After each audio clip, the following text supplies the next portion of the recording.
Merci pour votre fidélité à notre magazine Question électorale. C'est votre magazine qui vous parle comme ça des élections. Nous sommes là juste pour vous informer et pour vous former en même temps. Aujourd'hui, nous allons recevoir une grande dame. Il s'agit de Madame Mélanie Kandolo. Madame, bienvenue. Merci de m'avoir invitée. Je me dis, je ne sais même pas comment vous présenter. S'il faudrait savoir, parce que vous avez un CV costaud. Oui, j'ai de multiples casquettes, effectivement. Voilà. Vous pouvez simplement dire que je suis une actrice pro-démocratie et ça va. Alors, qui est Madame Mélanie Kandolo? Bon, je suis une actrice pro-démocratie. J'ai travaillé dans beaucoup de thématiques. Je suis experte en genre. Parce que, effectivement, le genre, c'est quelque chose de très important, notamment par rapport à notre Constitution. J'ai travaillé sur les thématiques des ressources naturelles. Donc tout ce qui est mine avec l'ITIE et je suis secrétaire générale de la coalition Publiez ce que vous payez.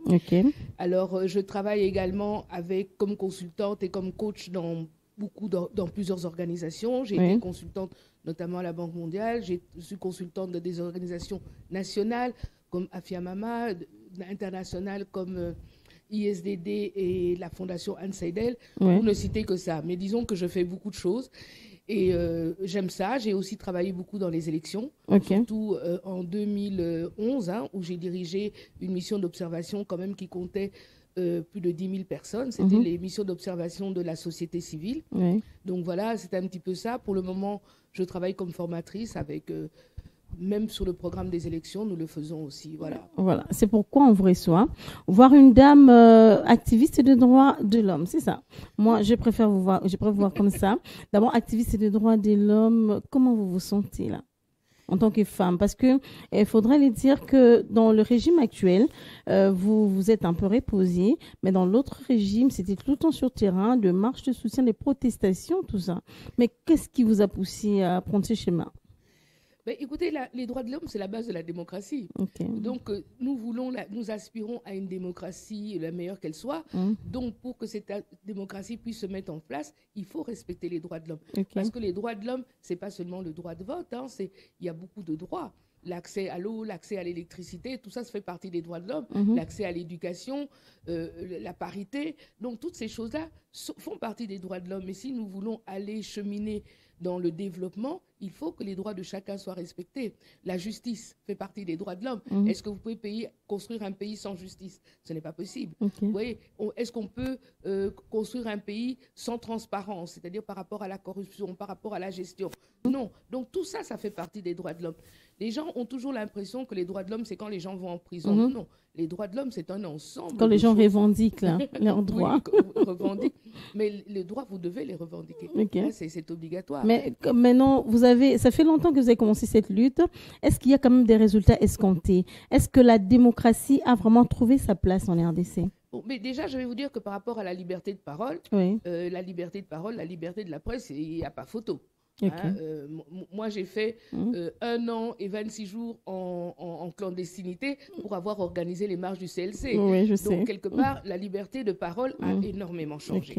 Alors, au niveau de la transparence aussi, il y a beaucoup de choses qui ont évolué. C'est vrai que la lutte contre la corruption, on n'a pas encore tout réglé. Mais moi, je dis que, par exemple, quand il y avait un budget de 4 milliards, aujourd'hui, sans avoir élargi l'assiette fiscale, vous arrivez à un budget de 15 ou 16 milliards. Ça veut dire que quelque part, on a lutté contre la corruption. Ces 10 milliards-là, ils viennent bien de quelque part. Ils existaient déjà, puisqu'il n'y a pas eu de nouvelles taxes, ce que nous appelle l'élargissement de l'assiette fiscale. Donc, il y a bien sûr des choses encore qui se passent. La différence, c'est que maintenant, on le dit. Avant, on ne le disait pas. Mais la corruption était toujours là. Mais on n'en parlait pas. Alors maintenant, comme elle se dénonce, quand quelque chose est dénoncé, c'est plus facile à combattre que quand on ne sait pas. Donc, vous voyez... Donc, on salue la bravoure du chef de l'État, Félix-Antoine Tshisekedi, surtout du côté des droits de l'homme. Des activistes, j'ai vu des activistes et des droits de l'homme être arrêtés, sanctionnés d'une manière ou d'une autre, mais heureusement que vous êtes toujours en vie. Oui, moi je crois que, quelque part, pour moi personnellement, il y a beaucoup de choses qui ont changé. Parce qu'aujourd'hui, je ne pense pas qu'il peut y avoir un activiste, parce qu'il organise une marche, qui va se retrouver un an en clandestinité avec un mandat d'arrêt sur lui. Ce sont des choses qui n'existent plus. Donc, on doit reconnaître ce qui est. Il y a de grandes avancées. OK. Il y a des avancées. Je me rappelle de Rossi Mukendi et les autres qui réclamaient et qui dénonçaient les glissements. Aujourd'hui, la RDC a opté pour une politique d'organiser des élections après 5 ans. Est-ce que cette manière de voir les choses nous aide quand même en tant que pays? Bon, écoutez, le cycle électoral est constitutionnel. Okay. Donc, à partir du moment où la Constitution dit qu'il doit avoir des élections tous les 5 ans, ben, normalement, il doit avoir des élections tous les 5 ans.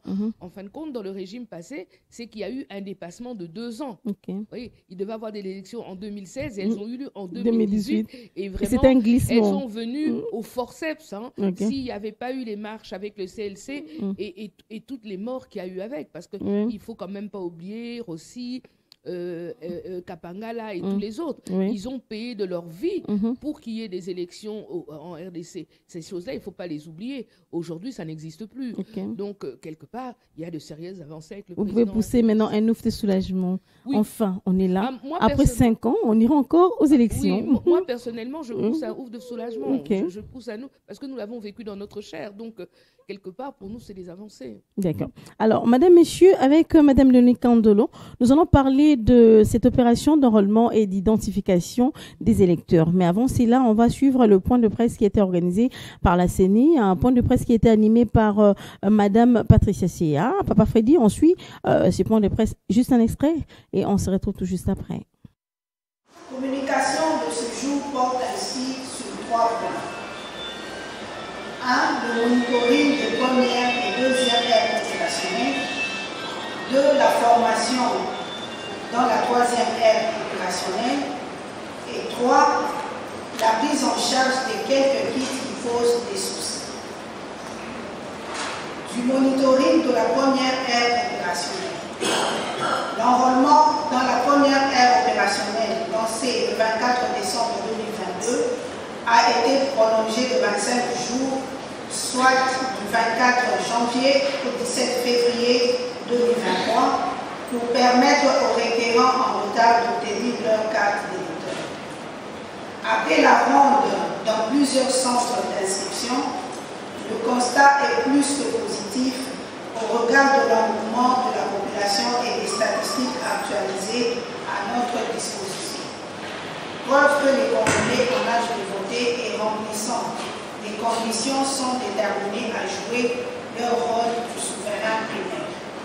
Pour ce 4e cycle électoral, la CENI s'est fixé l'objectif d'identifier et d'enrôler les Congolais résidant à l'étranger dans le cadre d'un projet pilote prenant en compte 5 pays, à savoir l'Afrique du Sud, la Belgique, la France, le Canada et les États-Unis d'Amérique. Les 3 premiers pays étant dans le paquet de la 2e ère opérationnelle sont déjà en cours d'enrôlement depuis le 25 janvier dernier, alors que les 2 pays restants attendent la 3e ère opérationnelle qui devra entamer l'opération sans faute conformément au calendrier électoral 2022-2027. Voilà, c'était là Madame Patricia qui est rapporteure de la CENI. Alors Madame Léonie Kandolo, je reviens à vous. La CENI n'est sûr que l'organisation des élections en 2023, ce sera au mois de décembre. Alors on va commencer d'abord avec cette opération d'enrôlement et d'identification des électeurs. On vous a déjà fait enrôler? Oui, bien sûr. Et voilà, là, témoin, vous êtes présente. Alors, comment avez-vous apprécié les déroulements, ces moments forts que vous avez passés avec les agents de la CENI? Bon, moi, je dois dire que chez moi, dans mon quartier, à ma campagne, les choses se sont passées relativement bien. Okay. Hein, mais, par exemple, ce que je déplore, c'est que l'année passée, pas l'année passée, à l'enrôlement passé, dans le centre où j'étais, il y avait 3 machines et cette fois-ci, il n'y en avait qu'une. Okay. Donc, c'était plus lent. Peut-être plus lent, mais comme moi, j'avais fait l'enrôlement préenregistré, okay. Avec le pré-rap. Ouais, ça a été très vite parce que dès que ils vous scannent, tout sort directement et ça a été très vite. Bon, la photo, je ne suis pas Miss Congo dessus, c'est certain, mais bon, elle est totalement acceptable. Elle est totalement acceptable. Bon, peut-être les gens se plaignent parce qu'elles sont en noir et blanc et peut-être pas très très nettes, mais il paraît que bon, ce sont des cartes temporaires, donc on va se contenter de ça. Mais est-ce qu'il y a de valeur ajoutée à cette carte-là? Bah, pas à ma connaissance, hein, mais il paraît qu'elle va servir pour obtenir la carte d'identité par la suite. Donc, il est important de l'avoir. Et souvent, les gens se disent, je ne vais pas voter, donc je ne prends pas la carte d'électeur. Mais ce qu'on oublie, c'est que la carte d'électeur a d'autres raisons d'être, puisque en ce moment, elle sert de carte d'identité. Si vous n'avez pas la nouvelle carte d'électeur, comment allez-vous aller à la banque? Ce ne sera pas possible. Comment allez-vous prendre l'avion pour aller à Kananga ou pour aller à Mbandaka? Ce ne sera pas possible. Vous avez besoin d'une pièce d'identité. Or, notre carte d'électeur, c'est notre pièce d'identité. Oui, même si vous voulez vous marier, vous avez besoin de cette carte. De la carte, on demande toujours la carte d'électeur. Donc, je crois que c'est un mauvais combat, un mauvais combat de ne pas aller chercher la carte, parce que dans un pays, on ne peut pas vivre sans document d'identité. Alors, la CENI a essayé de dresser un bilan du moins positif par rapport à cette opération d'enrôlement et d'identification des électeurs. Vous êtes d'accord avec la CENI? Bon, je crois qu'ils avaient prévu 18 millions d'enrôlements, ils en ont 12 millions. Bon, j'arrondis les chiffres. Environ un peu plus de 12 millions et un peu plus de 5 800 000 femmes qui se sont enrôlées. Bon, donc, ils n'ont pas atteint ce qu'ils voulaient. Donc, pour moi, bon, c'est bien, mais c'est mitigé. Mais je pense aussi que il n'y a pas eu assez de sensibilisation dans les communautés pour que les gens aillent voter. Parce qu'il faut bien comprendre une chose, c'est que tout le monde n'a pas la télévision et avec les problèmes d'électricité, tout le monde peut-être n'a pas suivi l'information et en fin de compte, les délais étaient très courts. Les autres fois, les délais d'enrôlement ont toujours été de 3 mois. 3 mois, et maintenant c'est 1 mois et demi, 2 mois, en âge de 25 jours. 25 jours, c'est pas assez. D'abord parce que Kinshasa, surtout pour une ville comme Kinshasa, elle est très grande. Bon, pour que l'information arrive à tout le monde dans les délais. Et puis, il faut voir, il y a beaucoup de gens qui travaillent, ils ne savent pas, et donc ils n'ont que les week-ends pour s'enrôler. Samedi et dimanche. Avec l'engouement. Avec l'engouement. Et puis aussi, il y a quand même eu des petits couacs où les gens qui travaillaient dans les bureaux demandaient de l'argent. Moi, mon personnel me l'a dit. Oui, il faut donner 5 000 francs, autrement on ne te donne pas le jeton. Donc, et si tu n'as pas les 5 000 francs, tu fais quoi? Donc, vous voyez, il y a eu ces petits couacs-là. Mais je pense que vraiment, on aurait gagné à faire les 3 mois comme d'habitude. 3 mois, vous pensez que la CENI doit encore ajouter des jours?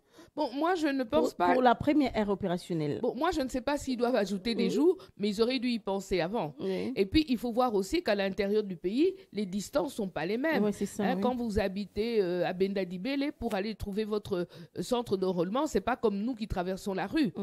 Donc, il y a tout ça aussi. Il faut penser à la proximité par rapport au regroupement, par rapport au territoire, etc. Donc, il fallait laisser plus de temps et faire une plus grande sensibilisation. Ça, c'est mon opinion. Parce que si vous parlez du temps, c'est que moi, je me dis que la CENI est derrière la montre.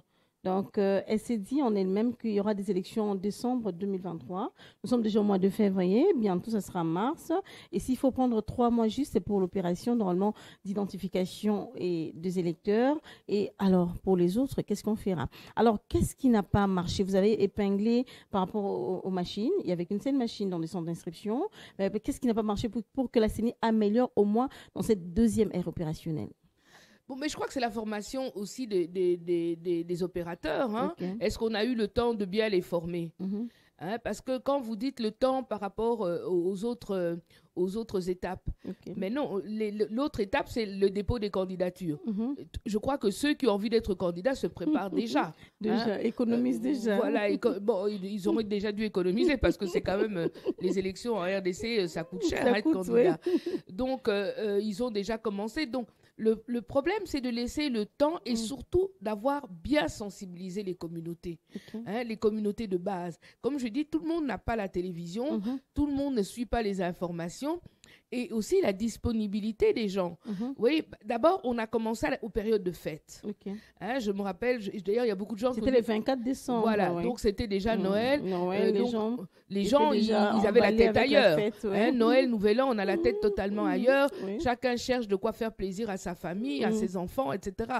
Donc, le timing aussi était un peu particulier. Bon, il y en a qui ont dit, c'est chouette parce que c'est un moment où on ne travaille pas, donc on avait le temps. Mais bon, ça, c'est aussi une vision, hein, parce que quand tu dois t'occuper des préparatifs, je ne sais pas si tu peux aller s'enrôler avec cet engouement, et rester là tout, parce que ça ne prend pas 10 minutes, ça peut te prendre plusieurs heures, hein, même dans les grands centres, on attend longtemps, il faut au moins 1 heure ou 2 pour pouvoir être enrôlé. Alors, jusque-là, qu'en est-il des Congolais vivant à l'étranger?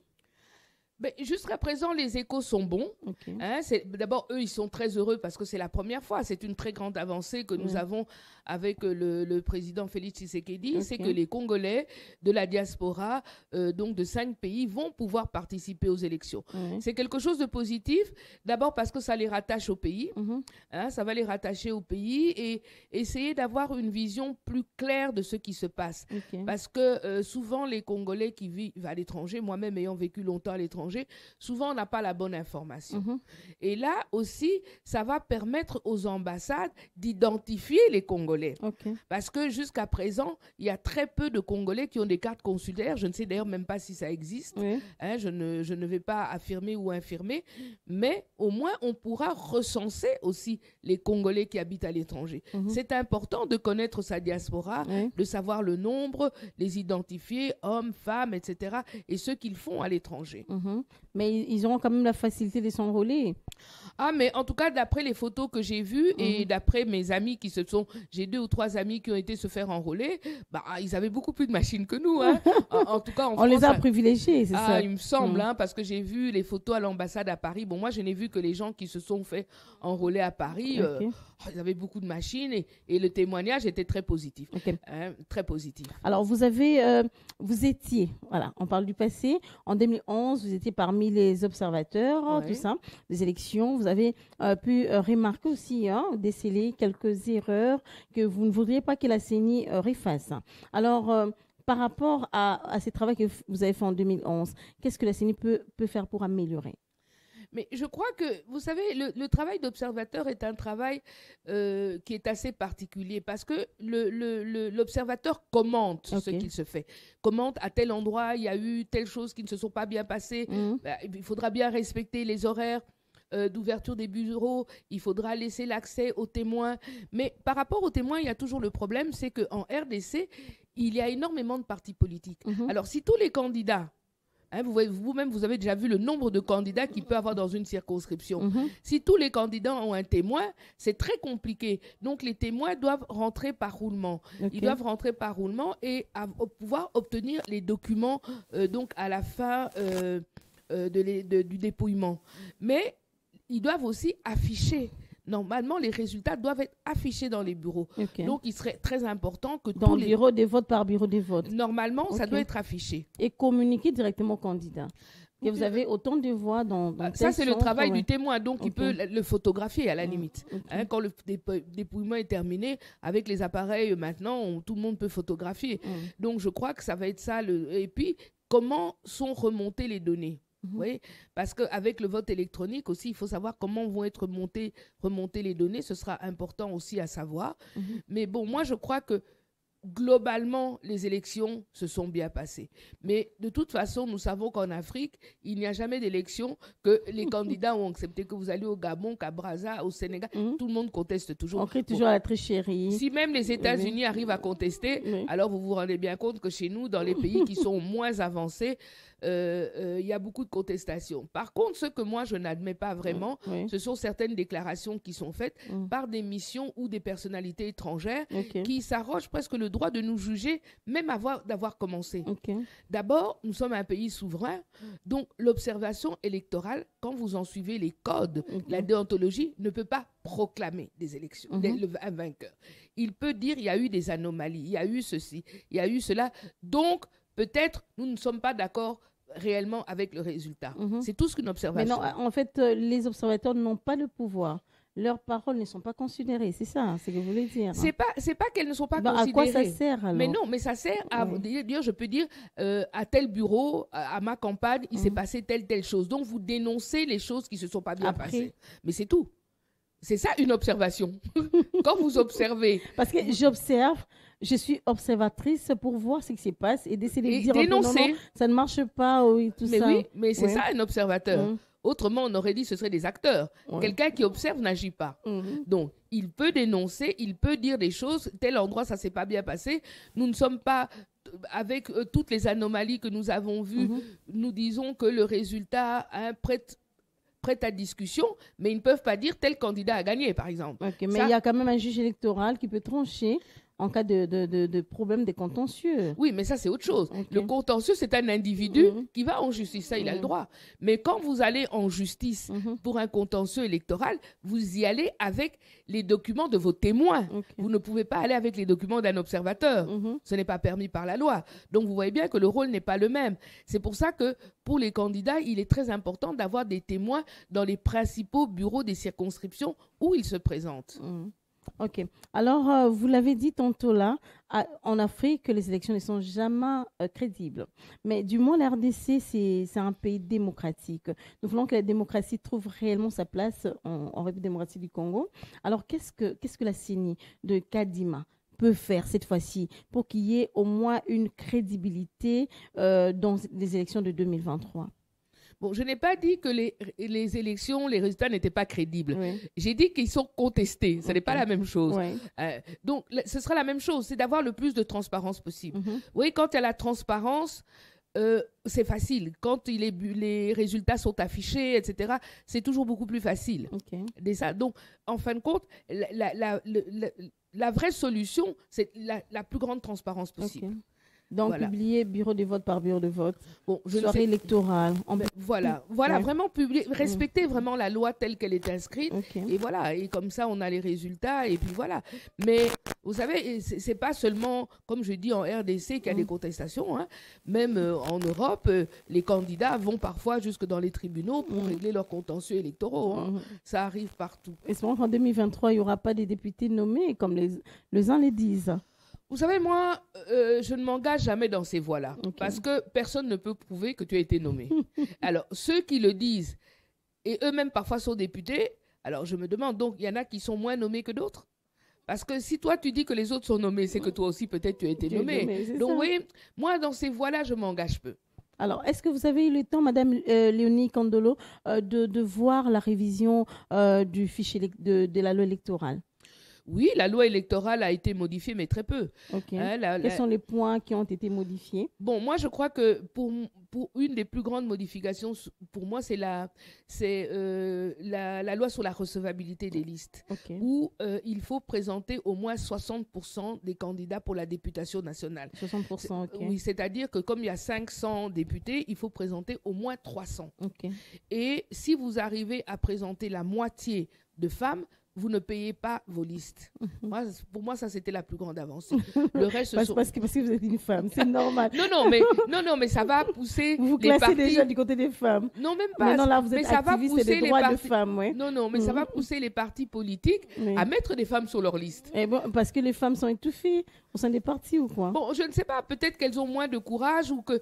Vous savez, un parti vous met sur sa liste parce qu'il sent que vous avez la capacité de gagner. Donc, et puis, nous savons quand même que nous vivons dans un pays quand même avec une forte tendance patriarcale et à minimiser les femmes. Parce que dans les partis politiques, il y a beaucoup de femmes. Mais maintenant, quand même, je remarque qu'il y a de plus en plus de femmes cadres dans les partis et qui se sont engagées. On le voit de plus en plus.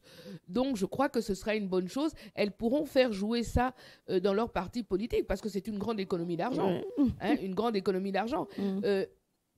Aux élections passées, quand vous déposez votre candidature, ça coûte quand même $1000. Donc, si vous arrivez, vous avez 300, ça fait $300 000. Si vous avez la moitié de femmes, vous payez 0 francs. Mais ça fait 300 000. C'est avantageux, d'ailleurs. Ah ben voilà. Donc, c'est avantageux et pour le parti, et pour les femmes, et pour les hommes aussi, bien sûr. Mais moi, je me dis pourquoi les femmes n'ont pas ce courage de créer elle-même des partis politiques? Pourquoi être toujours derrière les hommes, présidente de la Ligue de femmes, chargée des finances? Pourquoi ne pas créer un parti politique? Vous savez, est-ce que c'est un domaine réservé aux hommes? À mon avis, à mon avis personnel, il y a déjà trop de partis politiques. Parce qu'on ne peut pas vivre dans un pays avec 900 partis. Est-ce que quand vous créez un parti c'est une idéologie. Est-ce que vous pensez que réellement il peut avoir 900 idéologies politiques? Même pas. Voilà. Et puis vous voyez ça bien se rencontre toujours. Voilà, donc vous voyez bien que ceux qui étaient à gauche l'année avant, ils viennent à droite après, ils vont ressauter à gauche quand ça sera dans leur intérêt. Donc en fait, quand il y a une transhumance politique telle, des acteurs politiques tels que, vous voyez bien qu'ils ne sont pas là par idéologie. Ils viennent là pour le partage du gâteau. Et c'est un petit peu dommage. Les femmes, c'est vrai que maintenant, il y a quand même des femmes qui ont des partis politiques. Il y en a plusieurs. Il y a Madame Ouamou, il y a plusieurs personnes qui ont des partis politiques. Mais d'abord, avoir un parti politique, ça coûte très cher. Puis, il faut pouvoir vous positionner. Pour être vu, vous devez avoir pouvoir faire sortir des députés. Pour ça, il faut de l'argent. Il faut aligner. Les aligner et qu'ils soient élus. Oui, parce que aussi, les financer aussi. Donc pour qu'ils soient élus, vous devez donner de l'argent. Il faut trouver de l'argent où ce sont eux-mêmes les candidats qui ont les moyens. Non, la plupart attendent du parti quelque chose. Oh, mais vous savez, les partis donnent très peu d'argent pour les élections. Ça, je vous le garantis. Pour la campagne électorale. Pour la campagne électorale, très peu. Très peu d'argent. En général, c'est votre propre argent à vous que vous mettez dans la campagne. Dans ces cas, beaucoup seront déçus. Mais je crois que c'est chaque année la même chose. Vous avez circulé, vous avez vu le nombre de banderoles. Il y a tellement de jeunes, tellement de femmes, tellement. Mais moi, je crois que cet engouement, c'est bien, parce que le Congo a besoin d'un renouvellement de la classe politique. On voudrait voir de nouvelles figures. Je ne dis pas, moi, ce n'est pas une question d'âge. C'est une question d'approche et de nouvelles personnes. Vous pouvez avoir 60 ans et être une nouvelle personne en politique. Comme vous pouvez avoir 35 ans et être à votre deuxième mandat. Donc, vous voyez que c'est pas toujours... Vous avez 25 ans, vous êtes quand même ancien, expérimenté. Oui, mais quand on parle de l'expérience, c'est plutôt quelque chose de positif, normalement. Donc, c'est plutôt des nouvelles personnes qui vont agir réellement par rapport au bien des communautés de base. Vous voyez, c'est surtout ça. Vous voulez devenir député, pourquoi? C'est à cause du salaire du député? Surtout ça, oui. On a crié. Tout le monde sait combien un député touche. Voilà, donc vous voulez devenir député, pourquoi? Parce que vous avez besoin de faire des lois pour améliorer les conditions de vie de la communauté, ou vous voulez être député uniquement pour vous nourrir et améliorer les conditions de vie de votre et de ceux de votre famille. Donc c'est à ça, tout ça qu'il faut penser. Moi, je crois que le renouvellement de la classe politique est quelque chose de très positif, mais à mon avis, il faut également arriver à limiter le nombre de partis politiques. Alors, je me dis, c'est sur base de quoi un candidat doit être élu?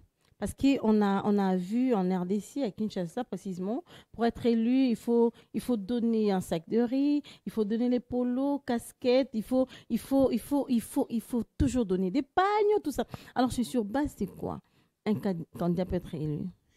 Écoutez, normalement, vous êtes élu au départ sur base de votre popularité. OK. Donc, c'est quelqu'un qui est connu dans sa communauté. Donc, ensuite, comme on a habitué les gens à faire des dons, Karto Yamakayabu, Karto Ampiodi, Sakalos. Mais le problème, tout ce que vous pouvez donner ne change rien à l'opinion de celui qui va voter. Parce que quand il va voter, il est seul. Il peut même porter le t-shirt avec mon effigie et puis il vote pour ma voisine. Donc, vous voyez, moi, je crois que les candidats qui dépensent beaucoup d'argent dans les dons, en pensant acheter les voix, je crois que ça marche de moins en moins.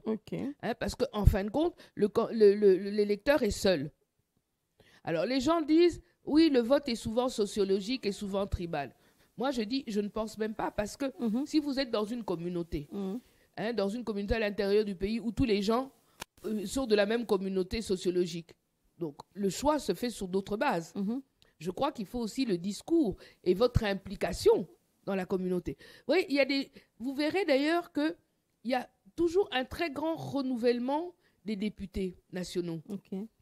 Parce que si pendant 5 ans, on ne vous a pas vu dans votre fief électoral, ou si vous n'avez pas travaillé dans votre fief électoral, vous devez quand même bien comprendre que ça va être difficile qu'on vous réélise par la suite.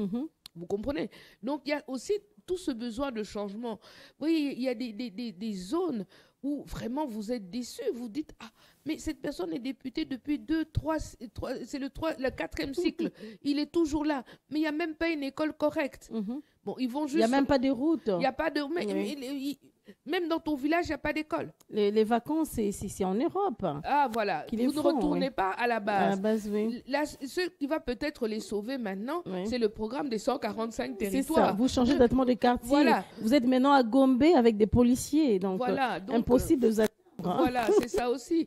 Des gens qu'on va vraiment exclure cette fois-ci. Hein? Oui, je crois, mais ce qui va sauver beaucoup de députés, je pense, c'est le programme des 145 territoires. Okay, comment? Parce que comme le travail va être fait par le gouvernement, c'est un programme lancé par le chef de l'État. Donc, on va construire des écoles, on va construire des hôpitaux, on va construire des routes, on va donner l'accès à l'eau et à l'électricité plus facile. Alors, eux, si nous n'étions pas là, or, ce n'est même pas leur programme à eux.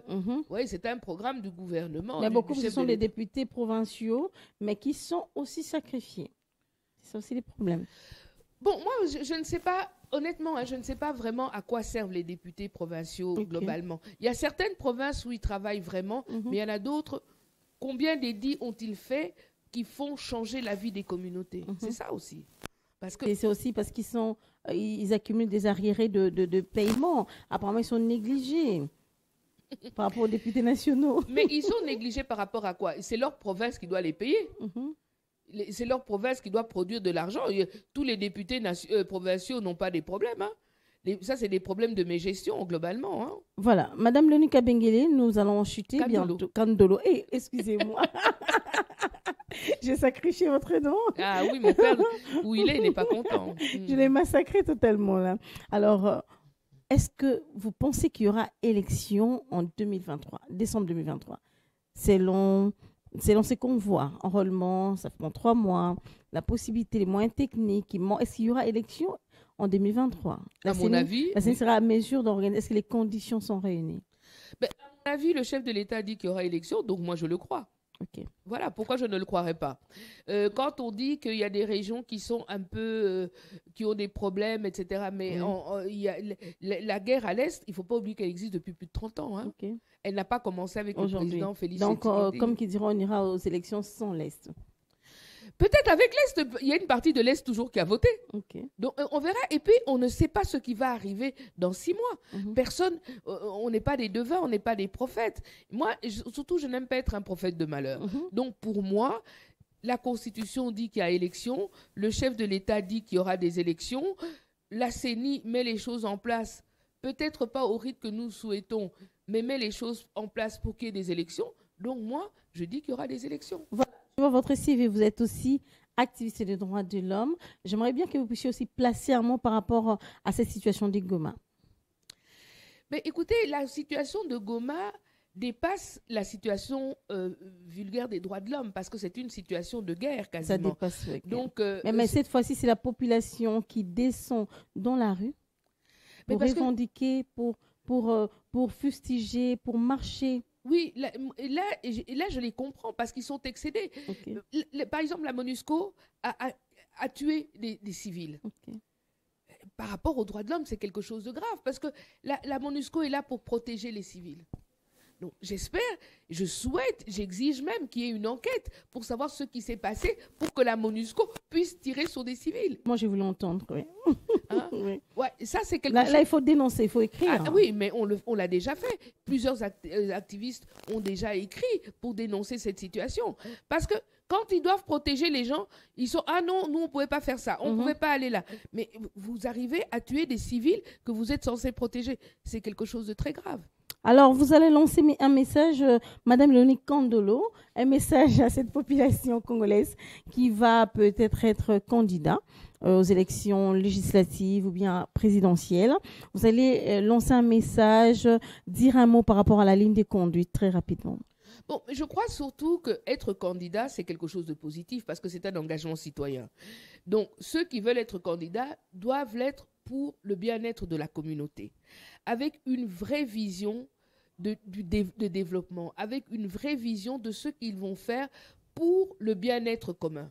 Ça, vraiment, c'est ça. Il ne faut pas aller aux élections pour avoir une palissade demain, il ne faut pas aller aux élections parce que tu vas avoir tel salaire. Il faut vouloir être élu pour faire un travail pour la communauté. Dans l'idée de nos pères fondateurs, je ne pense pas qu'à l'époque des Lumumba, des Kasavubu, des Boboliko, on allait aux élections pour devenir riche. Vous voyez, ça c'est quelque chose qui doit sortir de la tête des gens. Vous devez aussi faire, nous les électeurs, parce que eux, mais nous les électeurs aussi, nous devons voter avec intelligence. Nous ne votons pas de famille, nous ne votons pas de tribu, nous votons des gens dynamiques. Et moi, je conseille de voter de nouvelles personnes, des personnes dynamiques dans leur secteur qui vont faire bouger les choses. D'accord, voter utile. Un mot par rapport à l'enrôlement, les gens vont s'enrôler? Ah oui, moi j'encourage vraiment les gens à s'enrôler. Il faut s'enrôler d'abord parce que c'est un devoir civique et puis parce que vous avez besoin de cette carte qui est votre pièce d'identité. Donc même si dans l'absolu vous ne voulez pas aller voter, vous avez besoin de cette carte. Et moi j'encourage tout le monde à voter. Pourquoi? Parce que quand on ne vote pas, j'estime qu'on n'a plus droit au chef. Quand tu ne votes pas, tu n'as pas le droit de te plaindre.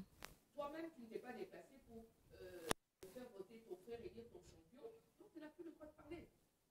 Tu n'as pas été voté. Donc maintenant, tu n'es pas content du travail du chef de l'État, tu n'es pas content du travail de ton député, tu n'es pas content de ton député provincial. Et tu n'as pas été voté.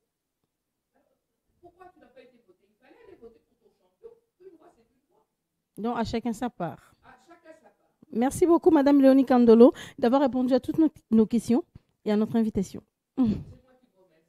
Merci beaucoup, Madame, Messieurs. J'aurais CV pour vous. Madame Léonie Kandolo, elle est consultante en processus électoral, consultante et formatrice dans les cadres des droits de l'homme. Donc, vous travaillez dans beaucoup de choses. Une femme à multiples casquettes. C'est un plaisir pour nous de vous recevoir. Alors, Madame, Messieurs, ensemble avec Madame Léonie Kandolo, nous avons parlé des opérations d'enrôlement et d'identification des électeurs dans la première ère et deuxième ère opérationnelle. Vous avez suivi Madame Patricia Chia qui du moins que la CENI a dressé un bilan positif de cette opération. Alors, je dis merci beaucoup à l'équipe qui m'a accompagnée. Merci à toi, Esther Mayaya. Merci, Papa Freddy Vouza. Merci, Papa Freddy, excusez-moi, j'ai mélangé avec Freddy. Papa Freddy, le doyen, merci beaucoup. On va se retrouver prochainement pour un autre numéro. À très bientôt. Bye bye.